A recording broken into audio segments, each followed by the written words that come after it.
Coucou les amis, j'espère que vous allez bien. On se retrouve aujourd'hui avec une nouvelle vidéo batch cooking pour 1 à 2 personnes selon les foyers, mais vous pouvez augmenter les quantités. Pour nous, ce sera pour 1 personne, tout simplement parce que je m'absente ces 5 derniers jours de vacances. Je vais aller en Île-de-France voir ma famille.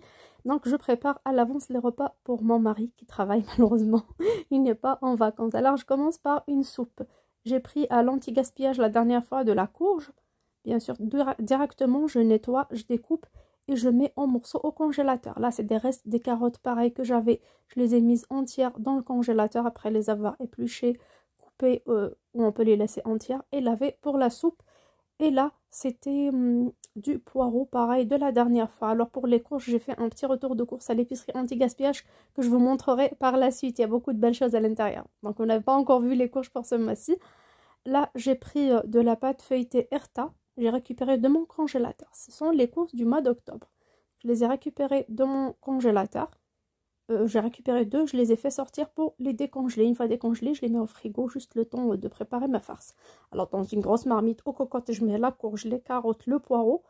Et comme il y a le poireau, je ne suis pas obligée d'éplucher des oignons. Pareil pour l'ail, donc pas la peine de vous prendre la tête. Si vous n'avez pas de poireau, vous pouvez mettre seulement des oignons ou un mélange oignon et ail. On fait toujours avec ce qu'on a. Là, 2 cuillères à soupe d'huile de tournesol qui est facultatif. Si vous n'aimez pas, ne mettez pas dans la soupe. Ça reste une question de goût. 1 cuillère à café de sel. Là, c'est pour 1 personne, mais pendant 1 semaine, il y aura de la soupe au dîner. Alors, un mélange pour le couscous comme épice. Je mets un petit peu, je mets pas trop, comme on peut seulement assaisonner de sel et poivre. Donc voilà, je mets ce petit mélange parce que moi j'aime. On peut mettre aussi un cube de bouillon spécial soupe, légumes, un bouquet garni, peu importe. Moi j'ai mis aussi du poivre blanc, pardon, du persil entier, feuilles et tiges, et je couvre avec environ 2 litres d'eau et je mets sur feu moyen. Je couvre, on peut faire cuire ça à la cocotte ou dans une marmite normale. Une fois cuit, je mixe tout. Alors pour tout ce qui est crème, beurre ou fromage, on rajoute si on mange le jour J toute la quantité. Sinon, on ne met pas jusqu'au jour J ou comme on peut la consommer comme ça. Alors je vais préparer aussi une autre préparation à base de viande rouge. Vous voyez, c'est la viande que j'achète d'habitude en grosse quantité, des 3 kg pour 24 € généralement. C'est une viande bovine avec os. Donc j'ai pris quelques morceaux, des carottes en quartier, un grand oignon ou 3 petits, du persil haché et des pommes de terre que je vais mettre à la fin. Donc je vais faire 4 parts de tagine. Comme je vous ai dit, c'est pour une belle semaine. J'ai une petite poignée de petits pois qui traînent ici depuis un moment. Je l'utiliserai. Comme ça, on commencera directement la prochaine fois pour toute la famille. Le grand paquet de carottes et petits pois surgelés. J'essaye de consommer tout d'abord, même dans mon congélateur, en fur et à mesure, ce que j'ai déjà acheté il y a longtemps. Et je laisse le nouvel arrivage à la fin. Alors pour cette viande bovine, je l'ai acheté début du mois d'octobre. J'ai acheté 3 kg et je viens de les toucher. Donc il me reste encore environ 2,4 kg, 2,3 kg que j'utiliserai pour le mois de novembre. Donc ça me fera une réduction sur le budget du mois de novembre. Tout ce que j'achète, quand je tombe sur un bon plan, j'achète. Bien sûr sans me ruiner, comme ça le mois d'après j'ai toujours du reste. Et chez moi, les courses sont différentes peut-être de certaines personnes, mais les mois se complètent. C'est ce qui me permet de garder un budget raisonnable. Alors, dans une marmite ou sauteuse, je mets l'oignon. Alors, les carottes, on peut les découper en rondelles. Si on utilise des carottes fraîches, comme mon cas, comme la dernière fois, j'ai pris un sac de 2 kg chez Lidl. Il me reste encore. C'est pour ça que je les utilise et je laisse celles qui sont déjà au congélateur pour d'autres fois. Alors là, les carottes sont crues et sont un peu costauds, donc je les mets à cuire avec la viande. Par contre, si vos carottes sont surgelées, on les laisse à la fin avec les pommes de terre. Je vais mettre environ une belle cuillère à soupe d'huile parce que la viande est un peu grasse. J'assaisonne de poivre blanc et d'épices spéciales, couscous, comme on peut mettre épices tagine, ou comme tout simplement, si vous n'aimez pas acheter ce genre de mélange, vous mettez un petit peu de poivre, cumin, curcuma, du gingembre. Donc ce sont tous ces mélanges. Moi je regarde directement sur l'emballage des mélanges parfois et je mets mes petits mélanges. Alors j'ai mis aussi une petite cuillère à café de sel et toujours à la fin ça sera mieux de rectifier l'assaisonnement. J'ai récupéré aussi un petit sac où il y a Normalement 2 blancs de poulet, mais comme il me les a très mal découpés, les morceaux sont petits, je les laisse décongeler aussi de côté pour faire une autre recette. Pareil, ça date du mois de novembre. J'ai pris un demi-verre, environ 120 g de riz. Pareil, c'est le reste de mes courses de chez Lidl de la dernière fois. Je vais le rincer et je vais le faire cuire pour me faire un repas. Donc riz, escalope aux champignons et à la crème. Alors ces champignons, ce sont des champignons blancs que j'ai achetés le mois dernier à l'épicerie anti-gaspillage. Vous voyez la preuve, c'est un pot à olive. Je les ai tranchés, j'ai mis un peu d'huile, sel et poivre et j'ai fait revenir. Et au bout d'un certain temps, j'ai rajouté un demi-verre d'eau et j'ai couvert jusqu'à cuisson complète. Bien sûr, les champignons dégagent beaucoup d'eau et je les ai fait en conserve pour la première fois. C'est une expérience. Je ne voulais pas vous montrer ça parce que j'avais peur que ça foire. Il fallait que je fasse une expérience. Après, je suis revenue aujourd'hui avec vous pour vous montrer. Là, j'ai ouvert le bocal. C'était trop bon, c'était excellent. Même le jus, on peut l'utiliser pour nos sauces. C'est trop bon. Alors, j'ai pris une quantité pour deux parts. Bien sûr, j'ai laissé un peu de jus avec. 2 portions. Et le reste, j'ai goûté et je vais mettre au congélateur. Là, j'ai à faire de la ratatouille et de la pizza couverte. Donc, 2 recettes différentes. On peut mettre 2 gros oignons, un poivron vert et un gros poivron rouge. Alors, les poivrons rouges, pareil, je les ai achetés le mois dernier. Et bien sûr, tranchés, lavés et mis au congélateur. Là, ils sont congelés.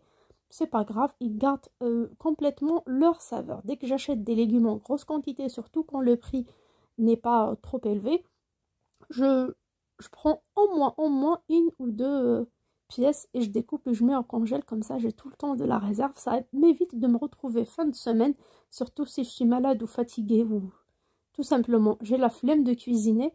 J'ai pas envie de me retrouver avec des légumes pourris à mettre à la poubelle. Je préfère les congeler tant qu'ils sont frais. Là, pareil, dans mon dernier batch cooking, il me reste environ 1 cuillère à soupe de concentré de tomate.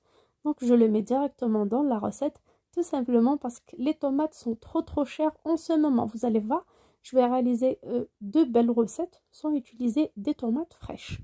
Là, j'assaisonne de sel et de poivre, bien sûr un peu d'huile ou de beurre clarifié ou de margarine, selon ce que vous avez. Moi, je vais mettre quand même 3 ou 4 cuillères d'huile de tournesol, comme c'est genre d'une chekchouka, une ratatouille, que j'utiliserai seule comme plat à part et que j'utiliserai aussi en même temps comme une farce pour faire ma pizza couverte. Là, je rajoute une belle cuillère à café de paprika. Oui, paprika, c'est fait exprès parce qu'il n'y a pas de tomate aussi. Ça m'apportera déjà ça de la douceur, ma recette, du bon goût. Et ça va absorber l'acidité du concentré de tomate ainsi que le sucre aussi qui est présent dans les poivrons et dans les oignons. Ça nous donnera quand même une très belle saveur en bouche. Là, pour la crème, c'est un produit que j'ai mis au congèle. La dernière fois, j'ai utilisé la moitié et il me reste la moitié. Là, je vais l'utiliser avec mes champignons. Je prends une poêle ou une sauteuse et je vais mettre un petit peu d'huile, comme on peut mettre un mélange d'huile et de beurre. Là, il me faudra au moins 2 cuillères à soupe d'huile. Voilà, et je vais faire revenir ou griller mes escalopes. Mais avant, je préfère les mariner comme ça dans cette poêle. J'ai mis un petit peu de mélange d'épices, un petit peu de poivre. Alors du poivre noir, blanc, gris, selon ses goûts. Je mets un petit peu de sel selon la quantité, donc 2 fines tranches d'escalope. Pour les champignons, ils sont déjà salés. La crème fraîche, pareil, donc pas besoin de mettre trop de sel. Je vais hacher un petit peu de persil. Je le découpe comme ça quand j'ai la flemme. Avec ces ciseaux spécial poulet. C'est vraiment très pratique. Juste faites attention à vos doigts. Donc voilà, directement à froid, je prépare une petite marinade. Et je fais revenir mes escalopes dedans sans prise de tête, sans avoir à salir mes saladiers tout simplement. Là, j'ai un petit oignon. Ça, c'est facultatif, mais ça apporte beaucoup de saveur. Je vais le trancher à l'intérieur. J'aurai une sorte d'oignon caramélisé. C'est juste un petit. Vous pouvez faire ça en grande quantité. Mangez ça accompagné de pâtes, de riz, de pommes de terre, de légumes vapeur, de légumes sautés. C'est vraiment une très bonne recette. Là, je récupère mes escalopes. Vous voyez, le mois dernier, quand j'ai acheté, j'ai mis des petites quantités environ pour 2 personnes dans chaque sachet de congélation. Aujourd'hui, j'ai besoin que de 2 parts. Ben, j'ai pris pour 2 parts. Là, je mélange bien. Oui, moi, j'ai cette habitude-là. J'aime bien faire à la main, je sais pas. J'ai l'impression que la marinade sera mieux absorbée quand c'est à la main. Mais bon, c'est des mauvaises habitudes. Je reconnais, là, j'ai récupéré ma fourchette. Parfois, j'oublie que je filme. Désolée si vous n'aimez pas. Là, je vais faire bien mariner ma viande dans la sauce, dans la marinade. Je couvre bien et je laisse cuire à fond moyen. Bien sûr, les escalopes de poulet sont de cuisson assez rapide. Là, dans un saladier, je vais préparer une autre recette. Je mets 1 litre d'huile du robinet, d'huile un peu fraîche de préférence. Je vais assaisonner de poivre blanc ou de poivre noir. On peut mettre du cumin, mais moi je n'aime pas. On met une cuillère à café de sel. Vous l'avez peut-être reconnu, c'est la karantika ou kalantika au flan au gratin de pois chiches. Mon mari adore ça. Donc je mets 2 cuillères à soupe seulement d'huile, un verre de 200 ml de lait. Ça aussi c'est facultatif, on peut remplacer ça par de l'eau. Donc 1 litre et un verre. Mais pour moi, quand je mets du lait, ça donne plus de saveur. Mon mari adore, il me dit qu'elle est exceptionnelle, qu'elle est mieux que chez le boulanger, il ne connaît pas le secret. Alors j'ai 200 g de farine de pois chiches. À chaque fois que j'achète les paquets, c'est généralement des paquets de 400 g et non pas de 500. Donc je partage en deux. Je mets pour la première fois 200 et aujourd'hui il me reste 200. D'ailleurs dans mon retour de course pour le mois de novembre, j'ai acheté à nouveau la farine de pois chiches et pour la première fois chez Intermarché. C'était à 2,56 € quand même, mais moi ça me fait deux plats, donc 2 fois. Et 2 fois c'est pas 2 repas, c'est au moins 6 repas dans le mois et c'est intéressant. Généralement, je fais ça 2 fois par mois. Dès que les températures commencent à baisser un peu, c'est une recette que je fais assez souvent pour mon mari. Ça me permet pour moi de manger mes petites salades, mes petites bêtises de l'autre côté à mes enfants, leur poisson pané. Donc c'est comme ça, parfois on se fait plaisir chacun de notre côté. On n'est pas tout le temps obligé de faire le même repas pour toute la famille. Là, je vais bien mélanger. Si vous voyez qu'il y a des grumeaux, vous pouvez la passer au chinois, au mixeur. Moi, je ne me prends pas la tête. Je fais ça au fouet et je mélange sans cesse sur le feu jusqu'à obtenir la texture d'une crème pâtissière ou d'une béchamel bien épaisse. Bien sûr, ça commence à bouillir et on retire du feu. Là, ma petite ratatouille que j'ai laissée cuire à feu moyen à couvert, je lui rajoute 100 ml d'eau. Tout simplement parce qu'il n'y a pas de tomates fraîches dans la recette.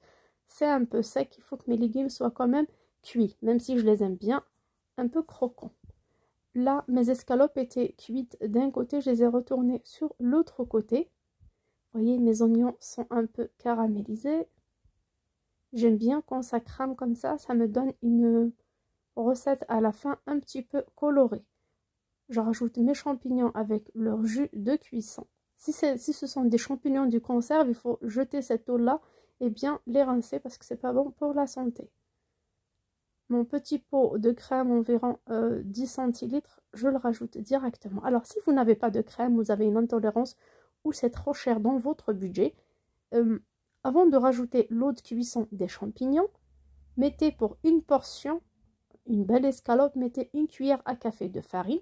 Mélangez bien, après ajoutez l'eau de cuisson des champignons ou un petit peu de lait ou d'eau et ça sera comme une petite béchamel, comme une petite crème. Vous n'êtes pas obligé de mettre de la crème fraîche. Alors une fois ma préparation à base de farine de pois chiches, ma karantika a bien bouilli sur le feu, bien sûr il faut bien la surveiller sinon ça va coller en bas. Comme c'est la farine de pois chiches. Là, je la retire et je vais la mettre directement dans un moule. Alors, généralement, pour cette recette-là, j'utilise un œuf. Dans la pâte, je mets toujours un œuf. Ça me donne une belle coloration.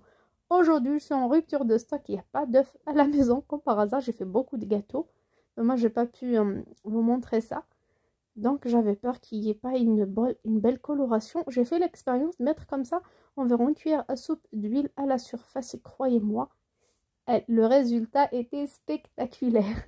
Alors là, je prends mes pâtes feuilletées rectangulaires, rondes, peu importe. Mais là, à l'épicerie anti-gaspillage, c'était rectangulaire. Je vais verser la moitié de ma ratatouille une fois refroidie. On peut ajouter à ce stade-là des merguez ondées s'il vous reste d'hier, des restes de poulet rôti, du fromage, des pommes de terre, Mais l'essentiel des trucs déjà cuits. Des olives. Moi, je vais faire vraiment la recette traditionnelle, la recette classique, normalement, qui est que des tomates et des oignons. Et comme j'ai des poivrons et les tomates sont chères, en hiver, je mets assez souvent comme ça, en automne et en hiver, comme les tomates sont chères, je mets beaucoup, même les oignons par rapport à l'été. Donc, je mets des poivrons de toutes les couleurs pour renforcer un petit peu la quantité. Je couvre avec la deuxième, je soude les bords, je pique avec la fourchette pour que ça déborde pas et à la fin, je fais des incisions. Donc, je découpe un petit peu avant cuisson pour savoir à la fin comment découper les parts. Pour les personnes qui se demandent comment ça se fait que je fais ces repas à 50 centimes le repas, tout simplement, ces pâtes feuilletées par exemple coûtent trop cher, de la marque Erta, forme rectangulaire, sans additifs et autres, mais tout simplement parce que je les ai achetées les 3 pâtes pour 1 €, ce sont des dates courtes. Vous pouvez revenir à mes anciens retours de course et voir à quel prix j'ai acheté tous ces produits-là. Alors, on avait quelques poivrons, enfin il a été chercher un truc, chercher du pain, donc il m'a pris des poivrons parce que j'avais tellement envie de ça. Je les ai mises au four en même temps que la karantika pour les faire griller. Vous voyez, le résultat, il est vraiment top. J'ai pas besoin de salir la plaque ou de quoi que ce soit, de retourner. Je les ai mises directement sur le gris du four à côté de la karantika et ils sont prêts en quelques minutes, facile à éplucher. Bien sûr, je les mange avec du sel et un petit peu d'huile d'olive, du pain et un bout de camembert et c'est un délice. Moi j'aime bien, surtout les jours où je fais le batch cooking, je pourrais pas manger ce repas là, soit de midi ou du soir tout simplement. Je suis dans une petite cuisine, je sens toutes ces odeurs, à la fin je suis crevée, j'arrive pas à manger ce jour là, il faut que je mange le lendemain les préparations que j'ai préparées, donc je préfère me faire une salade ou manger un truc comme ça facile. Comme j'avais une petite envie de poivron, ben j'ai profité. Là, pareil, il n'y a pas d'œuf, je l'ai badigeonné avec du lait seulement. Et vous allez voir à la fin, le résultat est magnifique. D'ailleurs, à partir d'aujourd'hui, je ne vais plus badigeonner ma pizza couverte à base de pâte feuilletée avec du jaune d'œuf, sauf si j'oublie. Là, je vais faire quelques petites incisions. Bien sûr, vous avez vu, je l'ai bien piqué. Comme ça ne va pas gonfler d'un côté et pas de l'autre. Et la pâte va être bien dégazée et bien croustillante. Là, je pense que je vais faire 9 parts, 9 belles parts. Si on reste là, j'aurais pu faire plus que ça. J'aurais pu faire 12 par exemple. Mais là, non, je fais que ça de belles parts parce que c'est mon mari. C'est pour mon mari directement. Alors, pour ce produit-là, une fois cuit, même si la pâte a été décongelée, il n'y a pas de mal. On peut remettre ça dans un compartiment et mettre au congélateur après cuisson. Et bien sûr, se resservir. Nous, ça va partir assez vite, c'est quelque chose qu'il aime bien. Alors j'ai quelques olives presque sèches, des olives grecques, mais j'aime bien décorer avec. On peut mettre des grains de sésame, des graines dessus, on peut mettre pas mal de choses. Mais bon, pour nous, les olives, c'est assez. On se retrouve maintenant à la fin de la vidéo avec toutes les belles préparations. Je commence par le riz. Alors le riz, je l'ai laissé blanc et la sauce à part. Pour notre soupe que j'ai préparée en premier, j'ai eu une belle quantité. Là, c'est au moins 2 parts. Chose qu'il mangera à la maison. Et là, le reste de la soupe, j'ai mis dans des bocaux en verre pour qu'il puisse la transporter dans sa gamelle pour le travail. Alors, j'ai pas mis ni de beurre, ni de crème, ni de lait à la fin. Parce qu'elle est trop bonne à base de courge. Pour la ratatouille, là, j'ai gardé la moitié qui peut manger avec du pain et du fromage. Comme il peut la faire chauffer dans une poêle et casser 2 ou 3 œufs dessus et ça nous fera un repas complet. La pizza couverte, comme vous voyez, c'est vrai, ou ça s'appelle pizza coca aussi, c'est une tuerie. Vous voyez, la pâte est bien feuilletée, la farce à l'intérieur, elle est top. La pâte n'est pas trop mouillée, n'est pas trop imbibée avec la sauce. Bien sûr, la farce, il faut qu'elle soit bien froide avant de la mettre dans la pâte. Comme il peut manger cette pizza-là avec de la soupe. La karantika, vous voyez, c'était que du lait. Je sais pas où est-ce que j'ai entendu ça, je voulais tester, il n'y a pas d'œuf. Et j'ai mis du lait et c'est trop bon. Là, le riz, on a 2 parts. J'aurais pu les mélanger avec le poulet, les champignons, mais je voulais pas, par peur qu'il y ait, je sais pas, qu'il n'y ait pas une bonne conservation. Je préfère le laisser comme ça, comme on ne mange pas ça le premier jour. Donc, j'ai laissé séparément. Il peut laisser ce riz blanc, le manger avec une botte de thon, tomate par exemple. Et ces escalopes aux champignons, il peut les manger comme un repas comme ça, sans féculents. Chose qu'on fait parfois notre tagine est prêt parce qu'à la dernière minute après cuisson de la viande, j'ai rajouté les petits pois et les pommes de terre. Bien sûr, le charme de mes belles assiettes sur le persil frais parsemé dessus, mais mon mari n'aime pas trop ça. Du coup, je n'ai pas mis. Sur ce, j'espère que ce petit batch cooking avec tous les restes de mon frigo, avec des produits que j'ai achetés le mois dernier, vous plaira. N'hésitez pas à faire pareil, à essayer toujours de vous compléter les mois et ne pas y aller en course dès le premier. Essayez de ralentir un tout petit peu. Pour les personnes comme moi qui ont fait les bons d'achat de chez Intermarché, je le rappelle que le dernier bon d'achat sera à utiliser le 3 novembre. C'est le dernier jour. Donc le dimanche matin, je serai chez moi et je courirai en course acheter par exemple des produits frais, des fruits. On verra bien ce qui manque à la maison comme j'ai fait les grosses courses. Parce que je voudrais bien payer 30 € pour avoir 40 € de course. 10 € c'est de l'argent. Je pourrais quand même acheter pas mal de choses pour mon stock alimentaire avec. Je vous fais de gros bisous et je vous dis à très bientôt sur ma chaîne. Ciao!